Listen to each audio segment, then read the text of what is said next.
I'm just gonna give me a second to do this because I don't want to get any feedback if it suddenly comes up on the screen here. So just 1 second.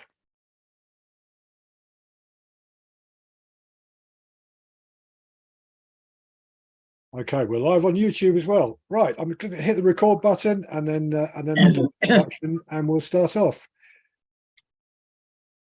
So, very big welcome to Denby Dale Amateur Radio Club, and a very big welcome to Steve, KZ2I, who's joined us tonight.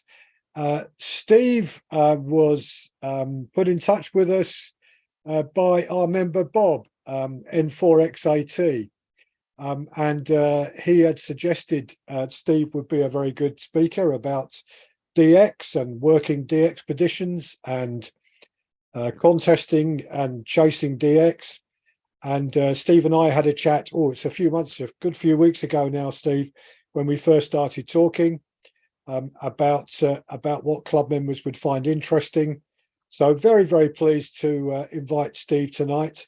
And I've made the point of saying to Steve in the last few days that we've got a number of us in the room here are going to be listening out very, very carefully for MM0 UKI, Emil and Nobby, who are going to be on Rockall Island later this week, hopefully. They are setting off by sailboat on Friday from Inverkip in Scotland. It's going to take them 2 days to sail 400 miles to the island. And then they've got the very, very difficult task of actually landing on the rock and getting their station put up. So it's probably not going to be till Saturday or Sunday, if all that has gone to plan, that they actually get a radio station up. And they're going to be operating from 40 meters to 10 meters. And they're also going to do a bit of 2 meter work as well. They're going to be running CW, sideband and digi modes, FT8, so including on 2 meters. So there's an opportunity to work some DX there. And I know in our room tonight, we've got 1 or 2 people in the room fairly new to the hobby, only just started working DX and getting very excited about working DX. And I've said to Steve, it would be very helpful indeed for him to just talk about a few things which are very common in the D-Expedition land.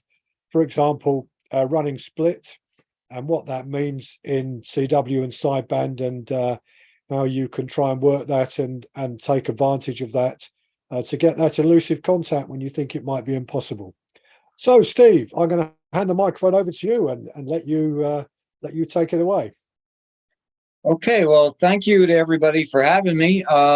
It's a privilege to give us something like this. I also want to pass along my thanks from the South Jersey DX Association. I'm one of the founding members back in the 1970s, and I'm currently the vice president. And Bob put forward something, and I got nominated. So let me just give you a quick introduction about who I am. I've been licensed since 1964. I was 14 years old at the time when I got my novice class license, the U.S. starter class. I worked my first GX when I was a novice. I was running a 60-watt transmitter and a 40-meter dipole at about 20 feet. I did work 4 countries on 15 meters because it's a multiple of that 40-meter dipole. And the first one I worked was LA4CI. And as just getting started and not copying CW that well, I couldn't figure out what this guy's call was. It took me longer to figure out his call than actually have the contact. But we eventually got it in the log. And I said, I can't believe that can't be true. And about a week and a half later, I received his QSL. So that was the start of it. I upgraded over the years. Right now, I'm an extra class licensee, so I have the top U.S. license. I have all privileges and all that. And I like rag chewing. but if I were to say what is my first love, it's DX. Second, contesting. Go in a few contests every year. Some of it, the contests are very helpful for picking up DX stations. CQ Worldwide and the ARRL DX contest. They have both phone and CW versions. So if you're not too hot on CW, you got a phone one to work with. Currently, I have 340 DXCC countries. That's all of them on phone and the mixed. I need 3 on CW, which is really an accomplishment for me because I never was really much of a CW operator. My buddy N200, who I grew up with, he was a CW operator. He could sit in his chair and work CW and carry on a conversation in the room, and it was amazing. I've got 5-band worked all states. I have 10-band DXCC. In other words, I have worked 100 countries or more on every band from 160 up through 6 meters. 5-band worked all zones. And I do a little contesting. I've won some of those, minor, as I go in as a low power class operation in the ARL sweepstakes, and I won that a few times. And that's what I like to do in a contest. I can't deal with the big boys. Okay. I can run a kilowatt. I've got amplifiers here. But my antenna is a 3-element tri-band beam, a stepper, at about 12 meters. And nothing really, fancy. I have friends who have 100-foot towers, and they're always bragging what they're working. I say, oh, sure, you got that. If you don't work it, there's something wrong. And that's about where I am. Okay, just to give you an introduction to me. Now, look at my list here. We'll start with DX. Everybody is DX. Depends on who you're talking to. And it also depends on what band you're working, what your mode of operation is, how much power, how much antenna you have. To me, what is DX might be outlandishly impossible to some people. I look at some of the guys in our clubs who have very simple layouts where they have an antenna, they have a restricted area where they live. They can't put up outside antennas. So they'll have dipoles in the attic and running low power, and they still can work. And that amazes me when they do that. And there's all sorts of clubs for low power and awards for that. But, it's DX can be anything you want. It just means long distance. On 2 meters, long distance could be 50 miles. On the HF bands, then you start stretching it out because it's the miracle of propagation and what a radio signal will do when it goes up and then comes down. Now, one thing I try to teach new DXers is listen, listen, listen. Okay, and that's an old adage that people have been trying to knock into people's heads for the longest time. You can't work somebody if you don't hear them.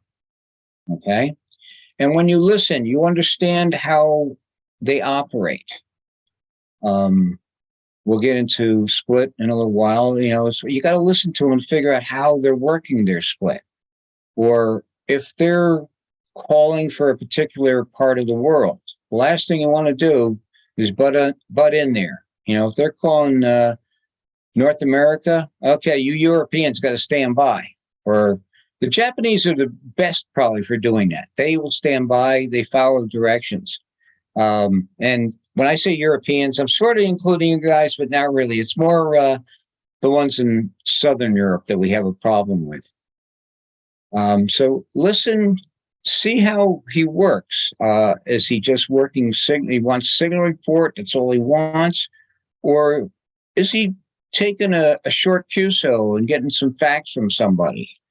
I always enjoyed talking to people, not for a long rag chew, but, talk to them briefly, find out what equipment they're using and where they are, if they're up in the mountains. I worked a guy that was in the Himalayas, and he gave me how high in the air he was, and I'm sitting at dead set sea level, 0 feet above sea level, and take the chance to talk to a DX station if you can. But other times, you'll tell. If you listen, you'll see. They're just running as fast as they possibly can to get as many guys in the log, especially rarer countries. And please excuse me for wearing this hat, but I've got an overhead light that glares off the bald head and probably would blind you. And you'll have to excuse me. My allergies are killing me today. Now, there's all sorts of tools that a DXer can use. Things like DX bulletins. There's some that are free, and there's some that you have to subscribe to. Some of them are online. Some of them are still actually paper that you can get. And they tell you what's going on in the DX world, who's coming on, who's been active, things like that. One of my biggest tools is a web cluster. They're on the web, and you can sign into them. And I won't go into all the particulars, but you can set it up so you're hearing everybody except who's in your country and what they're hearing and what they're working, or vice versa. If you want to see people in your country and what they're working, give you an idea of where the signals are coming from. And they are for all the bands, and they come in very handy if you're on 10 meters at the time and something pops up on 20 meters that you need, you change bands. But there's a couple of big ones. There's DX Summit, which is the grandfather of all web clusters. It's in Finland. And if you go out to DX Summit, DXSUMMIT.FI, they're Finnish. And you'll see what it looks like. And you learn it by playing with it. The one that I use the most, because DX Summit has a tendency to get a little crammed, is DXScape, SCAPE, DXSCAPE.com. And it's a Japanese web cluster. And they're very handy to see, at a quick shot, who's on and where and stuff like that. Now, as far as my second thing is, be patient. Trouble is with a lot of people nowadays, they're in a hurry to get it. They think they're going to work 100 countries right away, and it takes time. I gave my credentials earlier, but it took me 50 years to work all those countries. So you got a lot more tools to work with nowadays than we did back in the 60s and 70s. Let me see. Why is DX chasing fun? It depends on who you talk to. I have various things that I'm trying for, DXCC and that sort of stuff.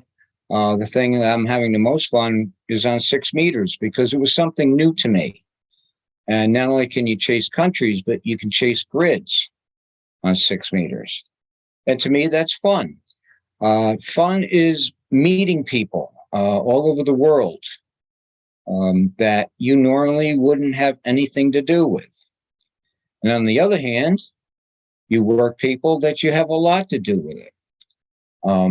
4U1 ITU, the ITU headquarters in Geneva, was on one day, and I gave him a call, and we started talking. Well, you could hear the people in the background getting a little tired of me talking to the op over there. So finally, Joe, who's the operator, says, everybody, please stand by for a second. We'll get to everybody, but right now I'm talking to my son. My father was over in Geneva on business, and it was a way that we stayed in touch. I worked him. He's a silent key now, but I worked him from a lot of times from Finland and up in Scandinavia, the other countries, Japan, Brazil, Israel, and always got about the same reaction because we'd start rag chewing, and people needed it for a new country or something. So we had to, just, okay, guys, stand by for a second. I've made some of my best friends overseas. And the best part is occasionally they will come to the States to a major convention, and I actually get to meet them face to face. That's one thing about Zoom that is very handy. And again, I appreciate being invited, is that you get to actually see what the character on the other end looks like after knowing them for 20 years or something. So DX chasing, it's up to you. And that's what it is. Some people just don't enjoy it. The idea of getting the QSL cards is the most appealing part to some people because they enjoy seeing the beautiful cards from other countries, places they in reality will probably never visit. Good listeners, yes, that's for sure. And patience. And the last thing I give as far as my advice is, and it sort of goes with patience, know your abilities, both your station and yourself. Don't get unrealistic about what you think you're going to do. If you're in a big pileup for a rare DX station and you're running 20 watts to a wire 10 feet off the ground, you've got a job ahead of you, as opposed to somebody who's got a tower at 100 feet and big beams and things like that. And I've always been a little pistol. Okay, I say I do have amplifiers now. I'm getting old. I needed help, but I worked my first 300 countries running barefoot. I did have beams. I will say that. My dad and I had our first beam was a TA-33 Junior on a chimney strap at about 25 feet. The highest I've ever had an antenna is about 40 feet. The current tower I have is about 36, 37 feet, mainly because we have zone restrictions here where I moved in New Jersey. And I could only put up a 35-foot tower. So don't tell them I'm a little bit over. But know your abilities, or try to get an idea of what you can do. Learn which bands are best. If you're running a very simple station with a wire and just a transmitter running a maximum of 100 watts, we were talking about this earlier, Nick and I. 10 meters, when it's open, it is absolutely amazing. You can work everybody and anywhere on 10 meters. And not only that, when the propagation is right, you can work places, but it's such a big, wide band. You got plenty of room to move around and get in an open spot. 222. DX operators say that DX chasers need to be good. Okay, I'm going to switch over to DXpeditions now. These are very sometimes idiotic, brave, courageous, not normal people that go on these trips to some of these places. Now, you can go on a DXpedition to someplace like the Virgin Islands and be sitting in your nice air-conditioned hotel room and with a nice cold drink in front of you and having good food delivered. Some of these expeditions are not that at all. The recent one to Bouvet is a case in point. These guys planned for 2 years how to run and get this operation going, and they trained. I know personally 2 of the operators, and so some of the backstory that most people don't hear what went on over these last 2 years. So these expeditions that go to rare spots, you got to give them a little slack, because if you figure a place like Bouvet, that is the #1 most needed country, that means there's a lot of people that need them. And if you've never heard a pileup from the other end, it is unbelievable. I went on one expedition in my life, and that was to Desistcheo Island, which is this little rock in the Mona Straits between Puerto Rico and Hispaniola. And we took a boat over there, and we set up. We lived in tents. It was about 100 degrees the whole time we were there, with about 300% humidity, very little wind, except for one day. And being at the footstep of, right outside the United States, you can imagine how many people were calling us. I equate it to being in a closet. Picture yourself being in a closet with about 300 people all yelling at the top of their lungs. And that's what a expedition pileup sounds like on the other side. So if they don't come back to you, it's going to take some time. And that even goes for even some of the, easy to work stations. If you have, a few thousand people calling you, it's going to take a while to, you try to get some of the low power stations, but the easiest thing is work the loud ones first, and then we'll get to the little guys later. And that's why they work split. Now, most modern transceivers will have split capability. Basically, it has 2 VFOs in it. And the whole idea is that the DX station will operate on, say, 14,195. And he'll say something like, or she'll say something like, up 5 to 10. Well, that means they're going to be listening from 14,200 to 1405 or wider, depending on how many people are calling. And the only reason we do that is so that they can hear somebody. By spreading it out over 10 to 20 kilohertz, there's going to be breaks where somebody will be there that the DXpedition can hear and pick out. The hardest part about working split is knowing how to do it with your radio. Okay. Every radio is different. I just got a Fox Tango DX10, and I had to relearn how to use split, only because the buttons are different, and they're little bitty buttons. And with the eyesight not being as good as it used to be, that can be a problem. And basically, you'll have 3 settings when you're working split. Or on your split control, you have it where it's not on split, where you're transmitting and receiving on the same frequency.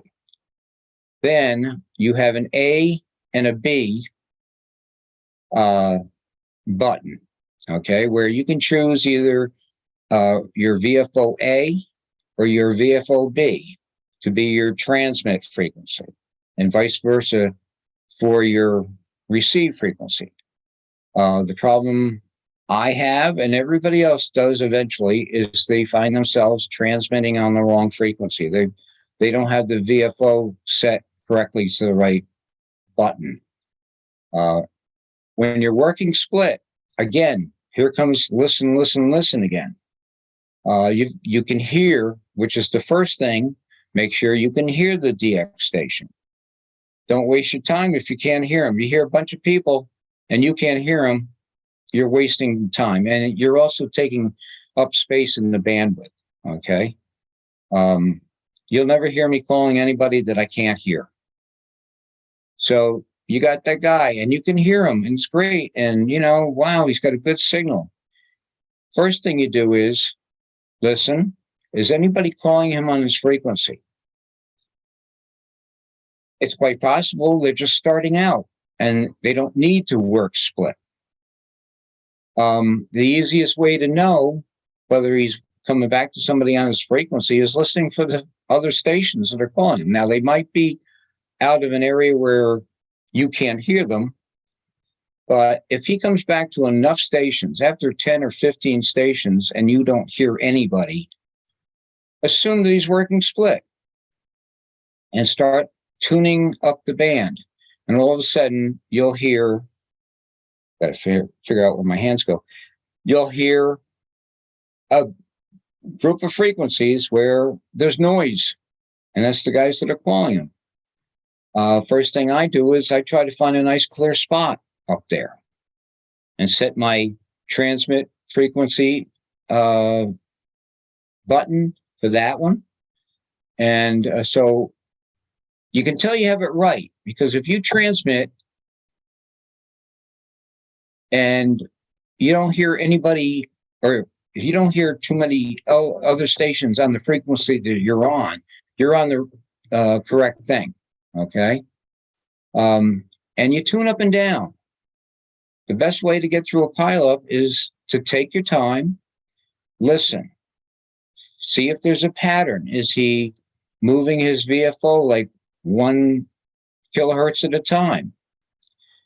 Is he working 20 or 30 stations on a frequency and then moving his receive frequency? Is he moving after each one? Up five, like that.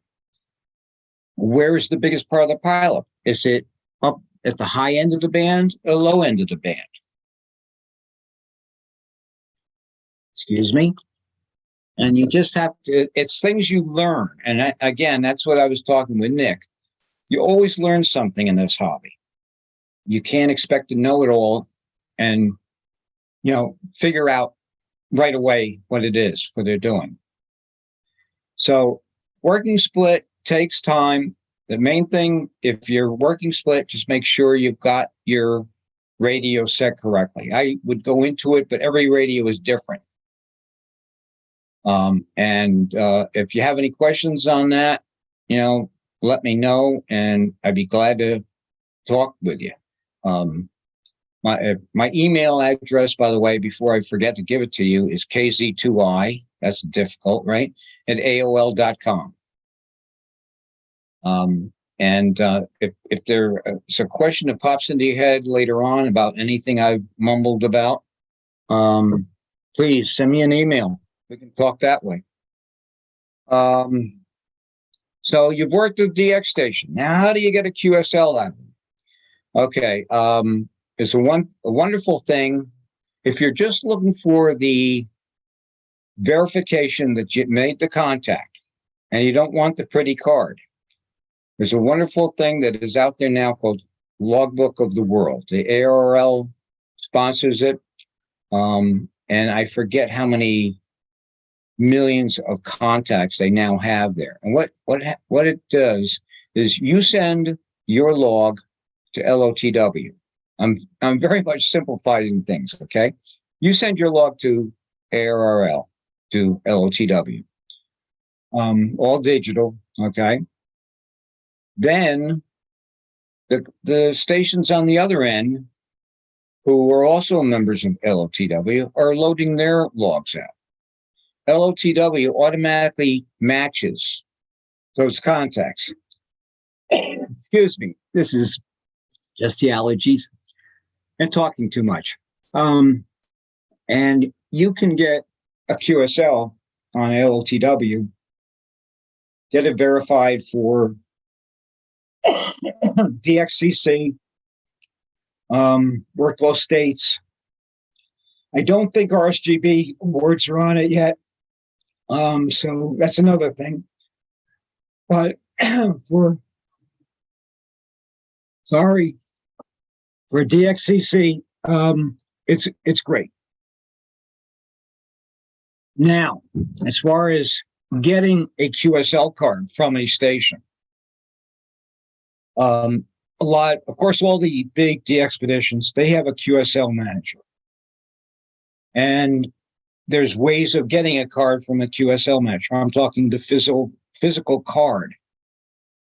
You can send your QSL with a self-addressed envelope and currency of your choice. Usually US dollars is what most of them want, or euros.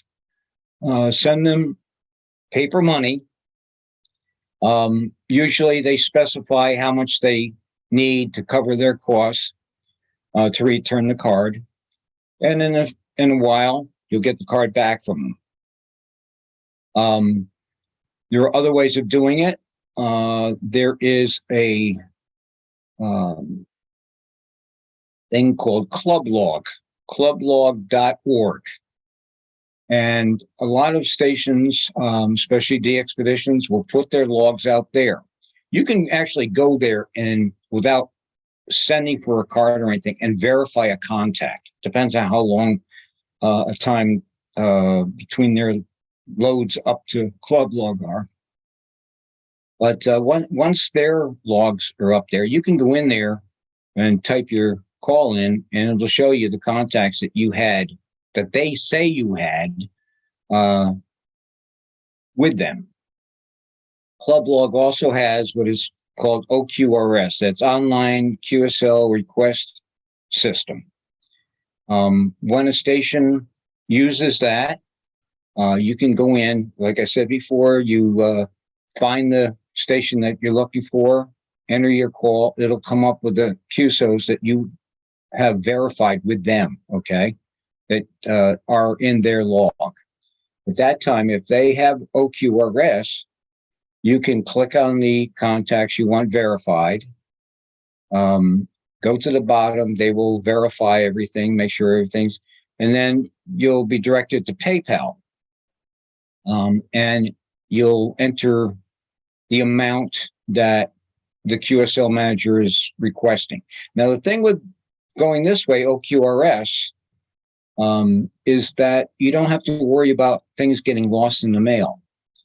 When you use OQRS and you put in your PayPal, you're done. You don't have to send them a card. They don't want your card. Most of the DXpeditions, they don't need 30 or 40,000 cards that they're not going to have any use for. So if you hear somebody saying, "Oh yeah, QSL via OQRS," that's usually on Club Log. There are other QSL managers that have their own version of OQRS, but that's a handy dandy thing. Now, there's some people that insist on you sending them an envelope with money to cover the postage and everything. The problem with that is it can take a while. I've got, I think, 6 QSLs outstanding for over 3 months now. And that's actually not a short period of time, but it's a lot quicker with the OQRS. And there's a couple stations that don't have OQRS, but don't need your card, but they don't want you sending the money through the mail. So they will just say, okay, if you have PayPal, send me this amount and I'll send you a card. One of them is, for example, is XV1X in Vietnam. I've worked Eddie on numerous times. I think he requests $3, which if you were to figure out what your cost of mailing a card there and including return postage, $3 is a bargain. And he's very good. And those are about the main ways of getting a QSL.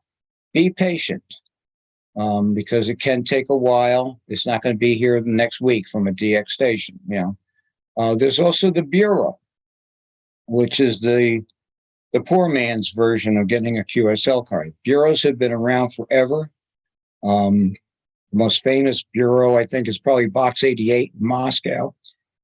back when the USSR was together, any QSL going to any of the Russian republics had to go through box 88. This process would probably take end to end. You send me your card, and getting a card back can be anywhere to 4 to 5 years. So when guys complain nowadays that, oh, I haven't got my QSL, I sent it 2 weeks ago, I just want to shake my head. And, again, patience, another word I use a lot. As far as filling out your QSL, I have been a QSL manager, and the biggest problem I have or had was the people filling out the cards themselves.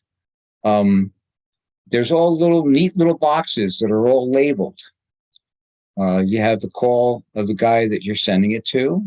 You have the date, which can be a little bit of a minefield because depending on what country you're in the United States, the standard is month, day, year.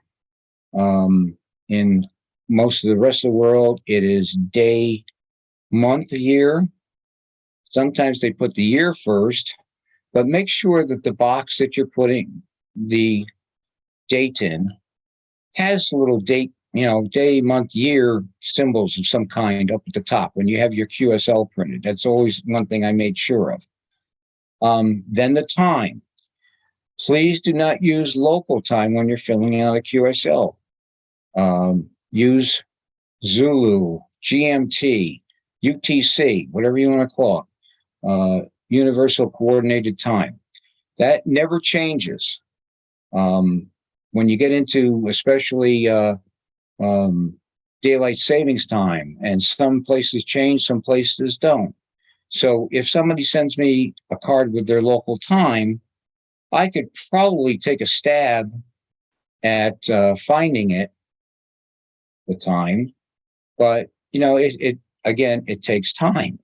And make sure you use GMT or UTC or whatever you want to call it, and then everybody knows exactly what it is. Not only that, but make sure your clock in your computer or your log or whatever is also on GMTs. It makes it a lot easier.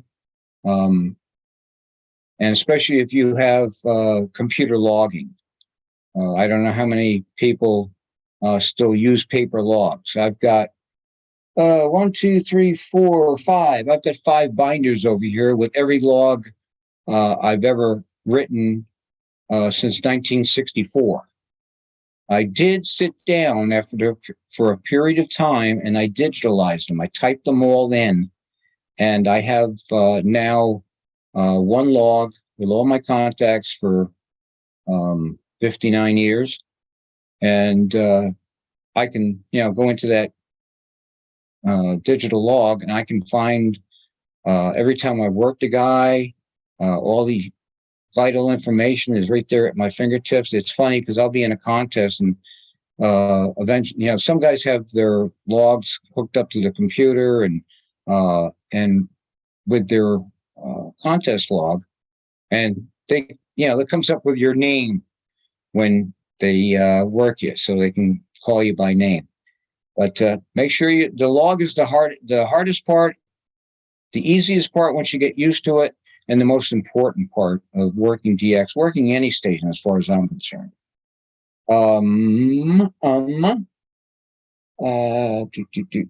Now, why do people like to receive QSL cards? For verification, of course, is the number one reason. If you apply for any of these awards behind me here, you got to have some sort of verification, whether it's a card or a piece of paper with the data on it, or LOTW. You have to have the information. You have to have the verification. I also have, I can zoom over this way, right there. Those are my QSLs. I've got 12 boxes that have QSLs in them, with about 300 in each box. So quite a few QSLs, and it's fun to go back through them. Again, I have all the QSLs from day one, and it was funny because I ran into a guy here in southern New Jersey, and he said his name, and I said, I know you. And we were kids back up in northern New Jersey. We belonged to a club together.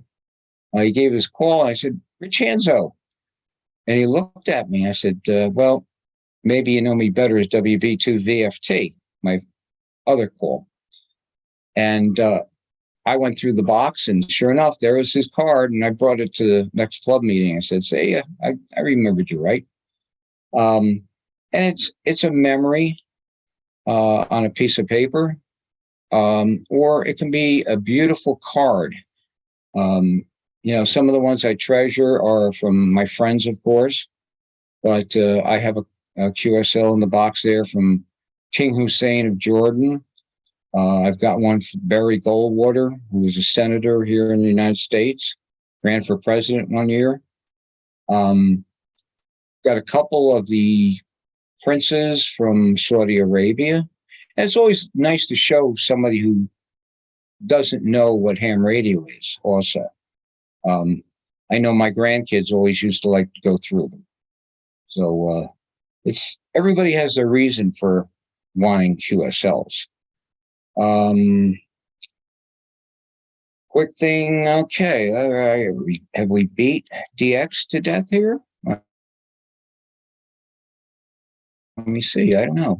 There's always something to talk about, and trying to squeeze it into, let me see, I'm coming up on the hour already. We'll switch over to contests. That's my second love. I'm not a big contester. I know some of them, and I've operated from multi stations, which is a totally different thing from working single. And it's fun because, especially if you're looking for something, I always tell people that are looking for in the United States, trying to work all states. Well, the sweepstakes contest, there they are. You could probably work all states if you were in the United States. It's only open to the U.S. and Canada, but it's the same idea.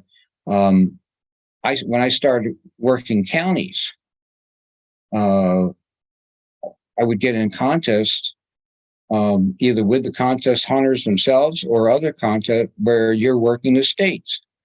I go in the all Asian contest occasionally, not full blast, but just to have fun and maybe pick up a country in Asia that I need. Contests are a good supply of operating stations in a country that you might be looking for.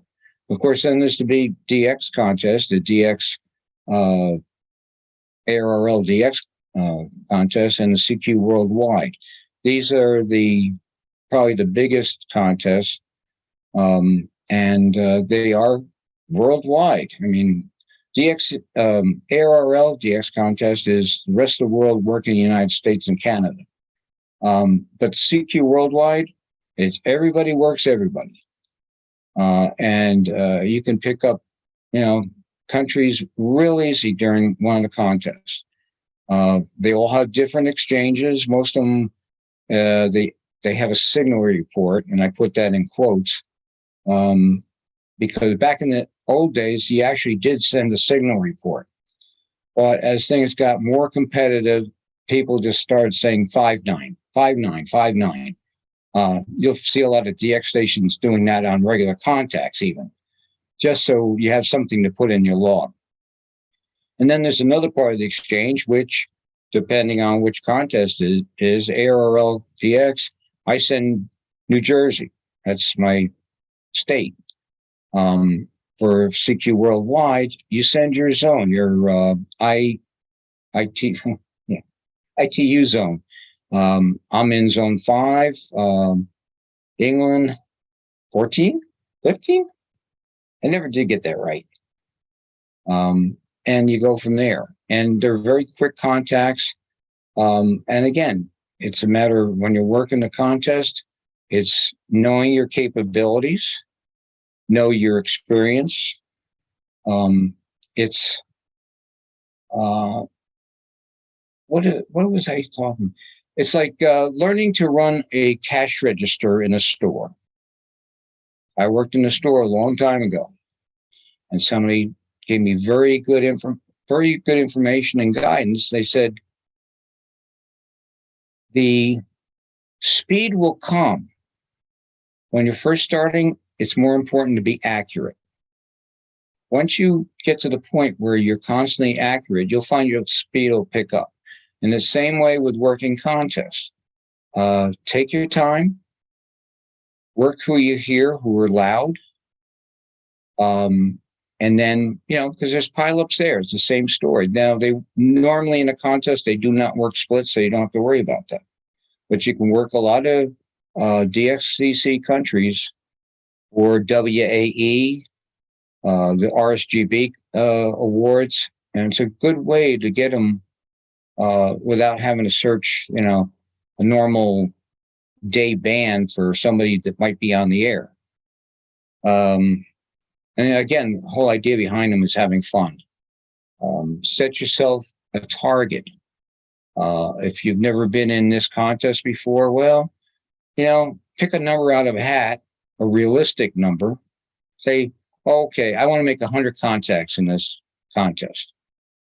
Okay, you get close to 100, you can do it the next time. You find yourself at 200, you realize, hey, maybe I'm a little bit better than I think I am. It's not as hard as I think it is. So then the next year, you boost that again. Try to see, if you can increase your score every year. And set your own goals. That's what a lot of DXing and contesting is all about. Set your own goals. Don't try to be somebody else. Okay. It would be like me, my buddy N200, going in the CW contest, and I think I'm going to try to keep up with him. That is I'm just blowing smoke there, if you know that term. There's no way it's going to happen. It's unrealistic. I do my pace, and I take a lot more breaks than some people do, because I have a bad habit of sticking something in my mouth here. I got to have a cigarette every now and then. But know your capabilities. And I think that goes with everything, whether it's your equipment, your hearing. I can pick signals out of a pileup that even with my hearing not as good as it is, I can be in a contest with the guys from the club and I can pick out a signal that other guys aren't hearing. And make sense of it. That's one thing. Contest, DX, make sure you get the calls right. If you get into the habit of using the web clusters like DXscape or DX Summit, people are spotting. What happens is they hear something, work something, they send it to the DX cluster. It comes up on your screen. Don't always assume that they know what they're doing. Look for that call, but be sure when you work them that is actually that call. It happens a lot of times when there are 2 or 3 DXpeditions, and I mean big DXpeditions on all at the same time. And guys think they're working one station, and when in reality they work somebody else because it was spotted wrong. So be sure when you log a station, make sure you log it right. It sounds like common sense, but I hear a pileup and it's on a frequency that a DX station is supposed to be. I don't assume it's him. I want to hear his call. And a lot of times in a contest or in a pileup, they don't give their call every time. So you got to be a little patient and keep your ears open for when they send it. Any other ramblings I could possibly throw in here for you, Nick? Is there anything that we talked about that I missed? I don't think so, Steve. I mean, I think you've given a fantastic range of different ideas to people, and I know it's tough in an hour to exactly. and that's what I said. KZ2I at AOL.com. If you know what QRZ.com is, all my information is there. If you have any questions, if you have a long extended question, or you just want to say, I didn't understand a blinking thing you said, let me know. I have always wanted to be a teacher. Teachers are my heroes. I've on many occasions been told I should have been a teacher because I take time. I was an education supervisor in the computer room at the bank I worked, and that was exciting. And it taught me things. One of which is just what I was saying. Everybody's different. I had a whole curriculum of videotapes and everything that I used. I had about 25 people come through my class and graduated and went on to be computer operators and everything. Then I had this one young lady, and she just has this different way of thinking. And I had to learn how to teach her. She went on to become a very good computer operator. She became a computer room supervisor, then went into programming, and then she married me. So she does silly things occasionally, but she had her own way of working and of understanding things. And sometimes, I can get on here and I can babble, and some people will pick up, oh, yeah, that's what I wanted to know. Oh, I understand it, but I don't, admit to it. And then, like I said, maybe I can clarify it one-on-one a little bit for you. So the offer is there. Anybody, I'd be happy to help out. Steve, let's throw it open to the room here. So thank you for that. I mean, what you've talked about tonight is a lifetime of, as you say, chasing DX and having fun. And DX means different things to different people. When you're first starting off in the hobby, working DX is working the other side of Europe. When you've been in the hobby a little bit a while, for us in Europe, working into the United States is DX. And then after a bit of time, working to the west coast of the US is DX, and so on. And, we can all have those moments. I mean, Ian's in the room here tonight, our club secretary, not that long licensed. And he was so pleased a couple of weeks ago when we ran one of our field days on the field. You can see in the picture behind me. We're working a station portable with a wire antenna next to his car, was working into Japan. First time he'd ever worked Japan in his life on CW, and was having QSOs with several Japanese stations, and then other parts of definitely what all of us would regard as all of us would regard as DX.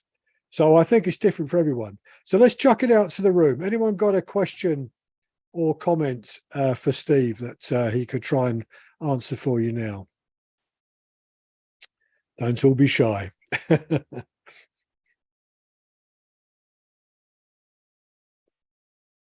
Anyone got a question to put to Steve, or a comment? Yeah. Yes, hi, Steve. How are you? I'm just wondering, what's your QTH? I'm in southern New Jersey. If you have a map, look at Atlantic City, and I'm about 7 miles from Atlantic City, New Jersey. And it's a good location for DX. Not the best I've ever had, but it's close enough to the ocean, and that makes a big difference. One of my homes, I was in North Cape May. If you look at the map of New Jersey, North Cape May is the very southern tip. And I was about a quarter of a mile from Delaware Bay on the west, and about a half a mile from the Atlantic on the east. And I had people telling me I was running barefoot with my little bitty tower, and they were telling me I had the strongest signal into Europe. So that also helps. Antennas and transmitters and power and all that. If you got a lousy location, it's not going to help. I learned that For 20 years, my wife and I had worked for a bank for a while, and they transferred us to Charlotte, North Carolina. And for the first time, we were not within driving range that I consider driving range to go to the ocean. We were 4.5 hours to the ocean. And as opposed to, hopping on my bicycle and going there. And the propagation, the conditions were so much different, even though it was still the East Coast of the United States. We were 600 miles southeast of where I am now. And that the QTH makes a big difference. Did I answer your question? It was you gotta bear with me.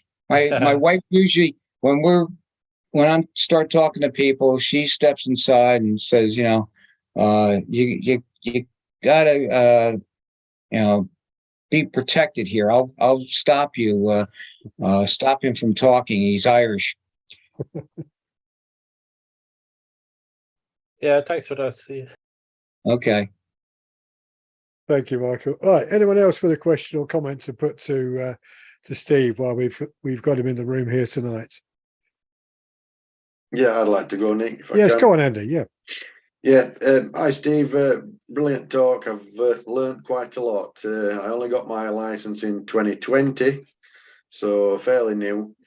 But I've learned something about the working split. I'm really glad you mentioned it, because my thoughts of it were that they only work, say, 5 split. Well, you've told me tonight that they work in a band 5 to 10, so you can obviously go anywhere in that band and transmit back to them, which is very interesting. I just thought they worked on a set frequency split. Yeah. No, it's not exactly 5. Okay, when they say up 5, that's the starting point. Okay, and one of the best things you can do is, before you transmit, don't even listen to the DX station. Go up and listen up and down through the people calling him. And when you hear somebody that just worked them, put your transmitter on that frequency and give that a shot. Sometimes it's good to find a nice clear hole, but sometimes you can't. But if you get an idea where he is listening, actually, he'll say, up 5. But if you see him work somebody who's up 12, at least it gives you an idea of his limit. He's not just doing 5 to 10 up. He's doing 12 or a little bit more. If he does give a range like up 5 to 15, a lot of guys will hang out at the high and low ends. Personally, I like smack dab in the middle, because if he's tuning his rig up and down, he's got to go past me twice. Okay. Whereas, if I'm up at the end, he's only going to hit me when he gets up that end, and then he leaves me, and he's got to go all the way back down to the other end and come back. So keep it in mind. I mean, it's never the same twice. Okay. You got to play with it. But the most important thing, and a lot of guys don't understand, of course, you'll hear what we call the police on the DXpeditions frequency, and they're shouting up, up, up, because somebody is transmitting on his frequency. And there's 2 reasons for that. There's 3 reasons. One is that they don't have their VFO set correctly. 2, they don't understand split. And 3, they're just stupid. Okay, next. Yeah, cheers, Steve. Thank you. Yeah, Thanks, Andy. Mike. I've got Mike and then Darren. Go on, Mike.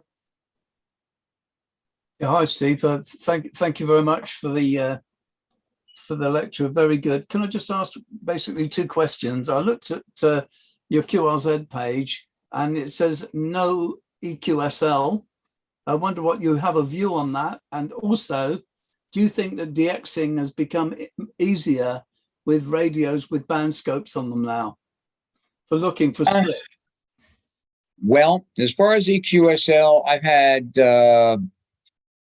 I won't call them bad experiences with that, but it's a secondary way of QSLing. And there are some awards that accept it. The ones that I deal with, that I go for, don't accept EQSL because it's not 100% verified contacts.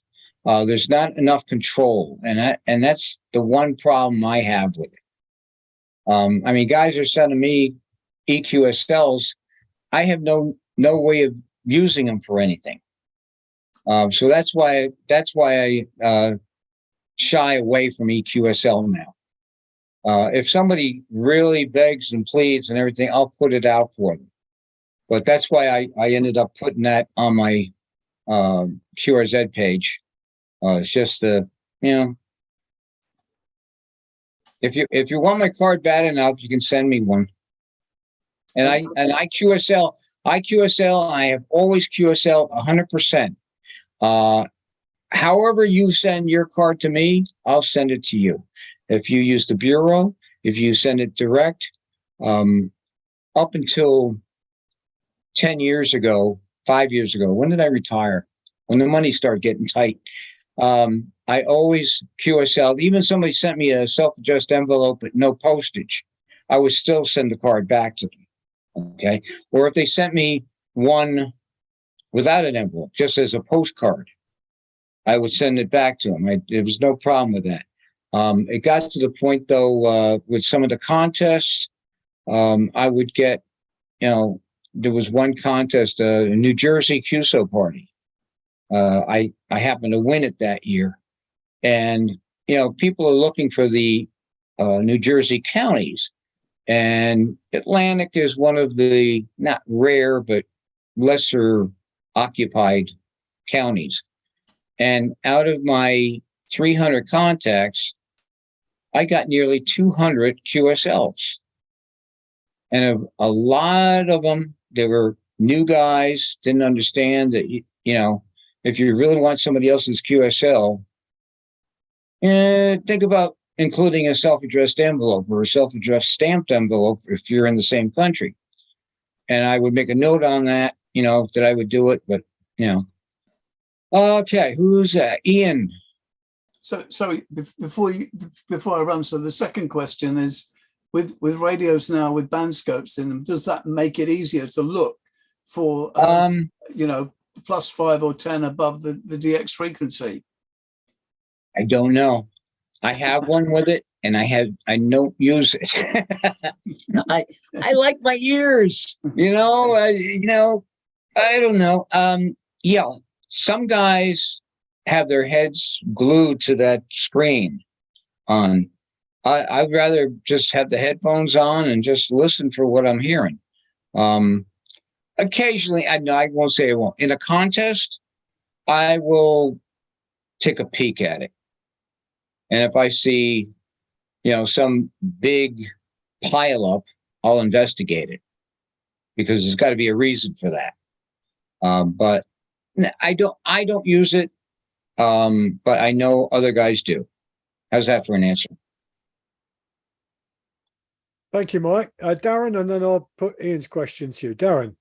Well, believe it or not, that's just about covered my question, because what I was about to say was, I find the band scope very useful because if you're looking at it, you can normally see the DX station transmit on the frequency, and going back to the station is going back to fairly easily.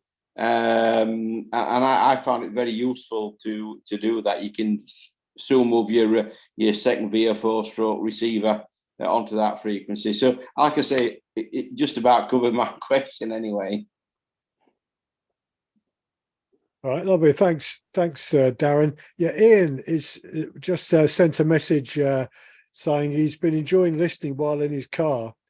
And he said, I received an unsolicited QSL from Japan today, celebrating my first QSL in Japan. We were just talking about it. Taking my very special collection of cards to 5. There is always some magic with every contact, but which one has meant the most to you? Oh, I think there's a bunch of them. I ran through some of them.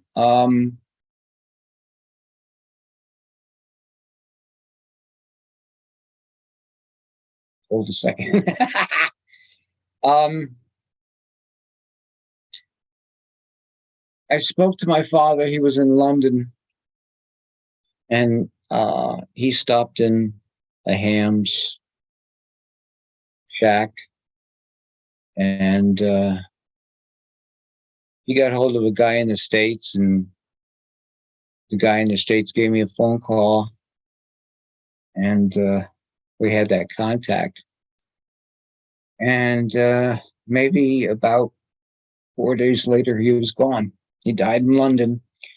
And I never quite got to say goodbye to him. But on the other hand, I did get to say 73.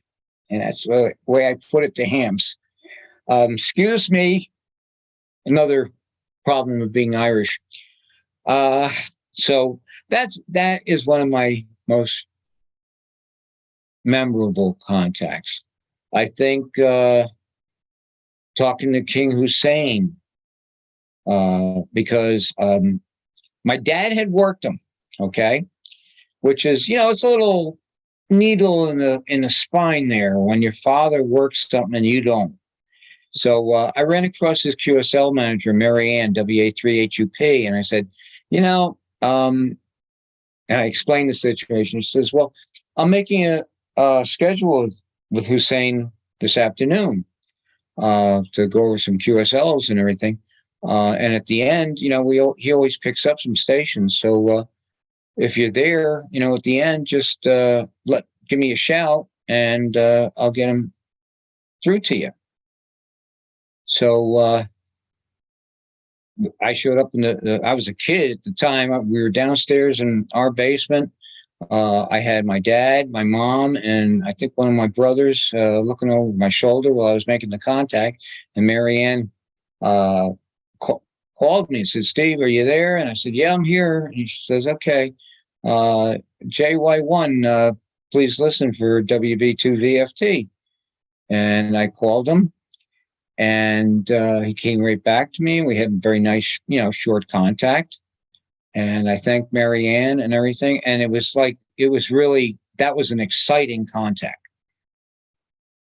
Then we have the problem that he didn't log me. So, and I've seen his logs. My friend Bob N200 has the JY1 logs. And I went through that log with a fine-tooth comb, and I was not in it. So I had the contact, but it wasn't logged. So, it's kind of bittersweet. Okay. Lovely, thank you. Yeah, Ian, I'm sure that you enjoyed that. Steve, that was a very moving story about your dad, and I'll just add my one to it. It wasn't quite a contact. At my dad's funeral a few years ago now, we finished it off with we'd had music at various stages, and we finished off at the end. I'd recorded some Morse code from him, just saying 73s from Mike, G3UYY, ARSK, ending the contact. And then I said, and we'd printed it out on the memorial card to people, and so I explained what SK meant, and my dad was now a silent key. And as we were going out of the room afterwards, the priest came up to me and he said to me, that was the most moving moment I've ever had in a funeral, he said, and for someone to explain as you did so gently to everyone that your dad's now a silent key, he said, I don't know how I stopped myself from crying. So similar experience. It's really strange, isn't it? I don't think I've told that story to anyone ever. Only my family would know to came to my dad's funeral. But there are some things in amateur radio which are deeply moving to us, whether that is your first contact in Japan, whether it's, as you've just related, Steve, your last contact with your dad before he sadly passed on. And we've all got various things in our life that we can probably relate to amateur radio, and I know I can as well at various stages of my life. So thank you for that comment, Steve. Anyone else got a question to Steve before we wish Steve a pleasant evening and thanking him for coming along? Anyone else want a quick question to Steve? Yeah, Roger, go on. Hi, Steve. In the same vein of sort of special places, I remember listening for the first time to somebody in Antarctica. I wonder if there are other places in the world that you'd still like to contact, and the special kind of places, not necessarily just the expeditions, but places where few people are. Well, there's a lot of places, even in our own country. And on 6 meters, that's one thing that is very difficult because we hunt grids. Of course, I need Alaska and Hawaii on 6 meters. I've got the other 48. Within the lower 48, there are a lot of rare grids that, every time I work one, it's the same excitement. And that's what I say about this hobby. There's always a place where you can find something new, whether it's amateur TV, which I can't say I never got into. When I was in high school, one of our club members had amateur TV. Now, this is a kid, 13 years old, built his amateur TV station. And I learned a lot about that. But, that's one thing about DX. Like I said in the beginning, DX doesn't have to be some faraway country. If you're on 6 meters, hey, my first 6 meter contact was in Pennsylvania. And to me, that was DX for that moment, for that 6 meter contact. I've worked all the DXCC countries, but I have 3 outstanding, and I have to look at the wall here.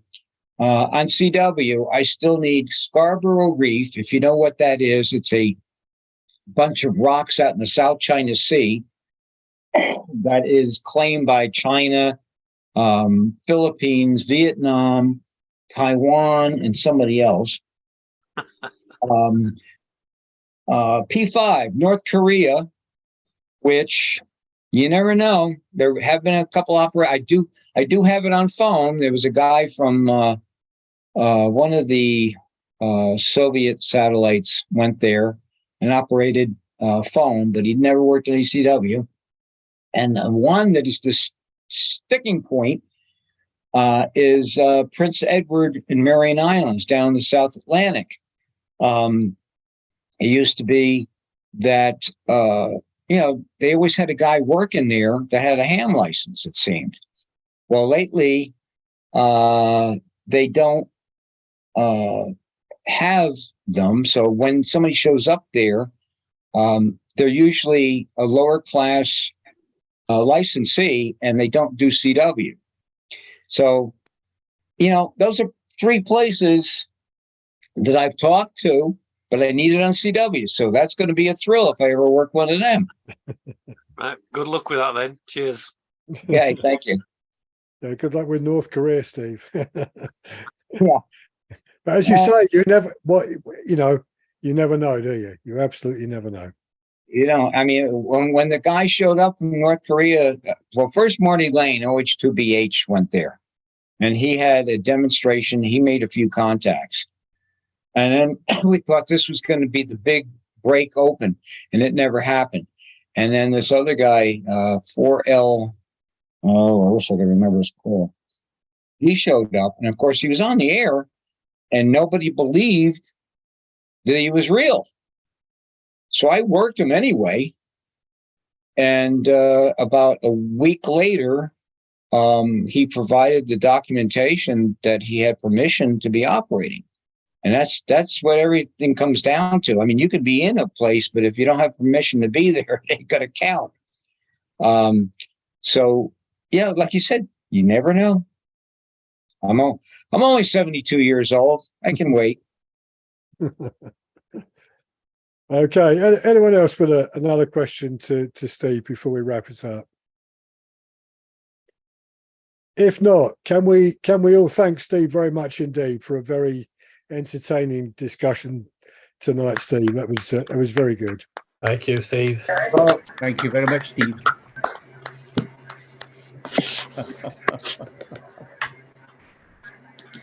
I meant to check the chat every now and then, but I forgot to. See, I'm not a good Zoomer. But let me see. Anybody I missed something? Yeah, I haven't mentioned it, but my XYL got her license. A total surprise. Now, my first wife, she tolerated the radio, if you know what I mean. My second wife, we were friends, and she came over my house. I mean, we were divorced at the time, and she came over and she laid on the floor and listened to me operating a contest with my quote radio voice.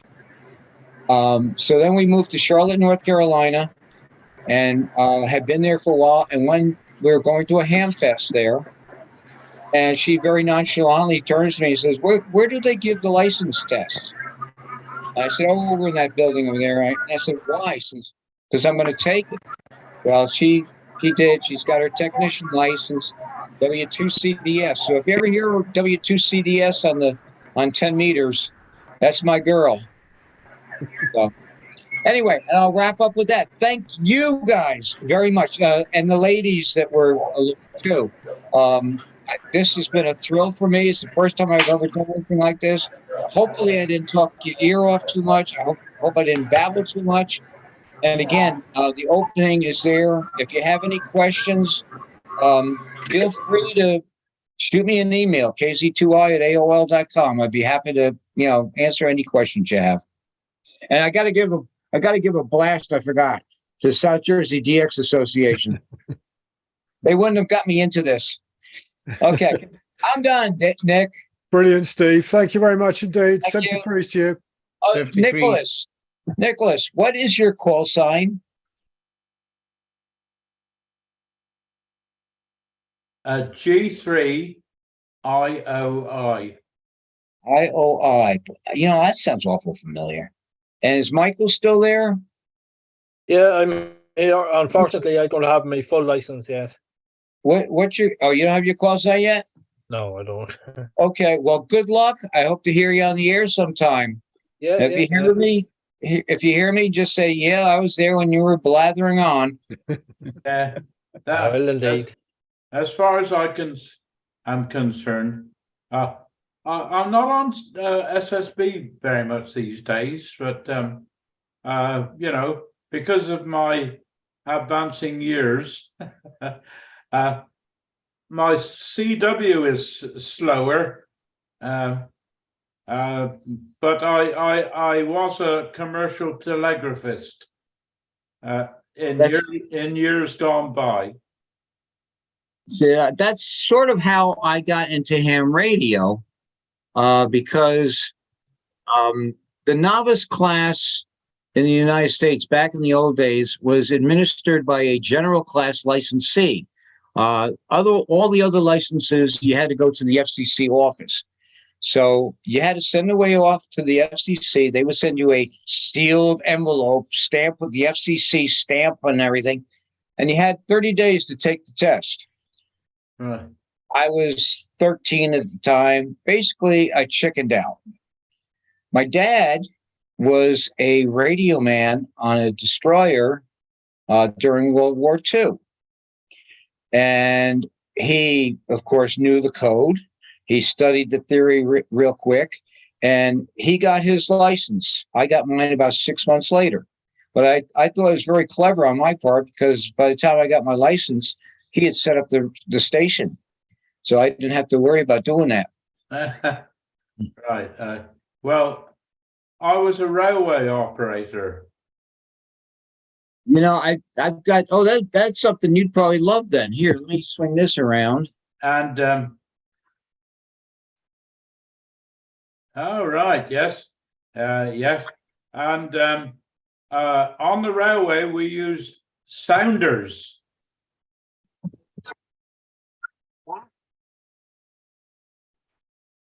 Yeah, hang on. I got one here somewhere. Ah. Here you are. That's a sounder. Yep. Yeah, that's what we used to use. Yeah. And I was with the Great Western Railway. Your call sounds awful familiar to me. Yes, I have worked. Well, I worked G3IOI. Is that it? Yeah.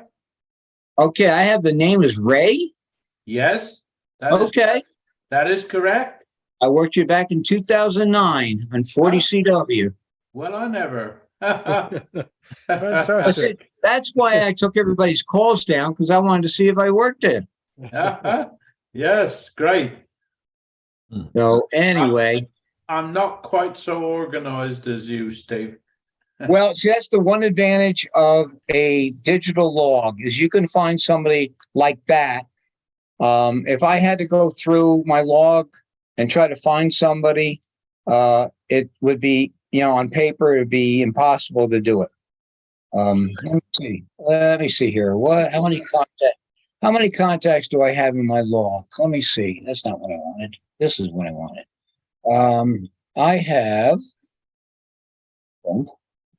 100,404 contacts in my log. Well, What logbook are you using, Steve? I'm using N3 FJP's log. Okay, I don't know that one. I'll have a look. Amateur contact log.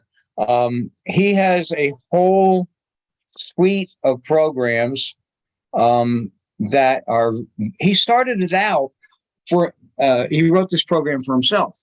And then some friends borrowed it.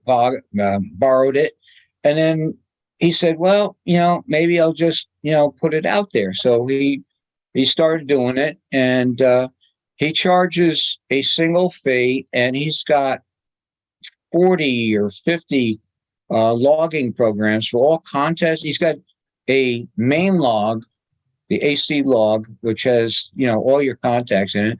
And then he's got a log for all the major contests and non-major contests. And he's the nicest guy in the world. He keeps it up to date. Him and his wife were doing it. He and his wife were doing it. And then now he's got his kids involved in it. So it's a great, easy to use logging program. I know his K1MM has a good program, and that one's free. Like I said, the one thing I looked around when I was looking for online log, because I had all these paper logs, and I was looking around, and one thing that I found with the FJP is he had a little utility that would take a Excel spreadsheet and convert it to the ADI type file that you load into the logs. And so that's what I did. I typed all my paper logs into Excel spreadsheets and then loaded them out, and I've been using it ever since. I mean, it's probably been 20 years I've been using this log. Good. It's interesting because most logs are either a good general log or they're a good contest log. Very few do both. I use log4OM as a general log and N1MM for contesting, but it's nice to know there is one out there that does both. Oh yeah. And like I said, for a single fee, you can buy just the AC log, okay? But if you want all the contest ones, his whole suite, it's a single fee, and you're good for life. He says, if you want to send me a contribution every now and then but he keeps everything up to date. He has changed the formatting of the programming 3 times since I've had it, updating to a better, faster programming language. And it's just a nice guy. I speak very highly of him. And if you have a question, no matter how stupid it is, he'll answer it. We can all find stupid questions. Oh, yeah, I'm very good at that. Well, guys, I got to run upstairs. Thank you very much. I have enjoyed this immensely. maybe now that I know where you are, I can find you again, and maybe I'll stop in and see you. And I've got to give Bob a thank you for pointing me towards you. Brilliant. Thank you, Steve. And I'm delighted that you were able to confirm that QSO with Nicholas Pascoe there, G3 IOI. That's fantastic on the Zoom call tonight. Okay. Well, Brilliant. everybody, Cheers, Steve. be good. Good night, Chip. 73. And my Bye, sign all the off. best. My sign off is this, and I have had people question it, but I always tell people, stay out of trouble. I had one woman say, "What have you heard?" So, all right, be good. Cheers, Steve. Bye-bye. Bye-bye. Right, and a good night as well to those of us that have been, anyone who's been watching on YouTube. We've had some people watch us tonight on YouTube. I'm just going to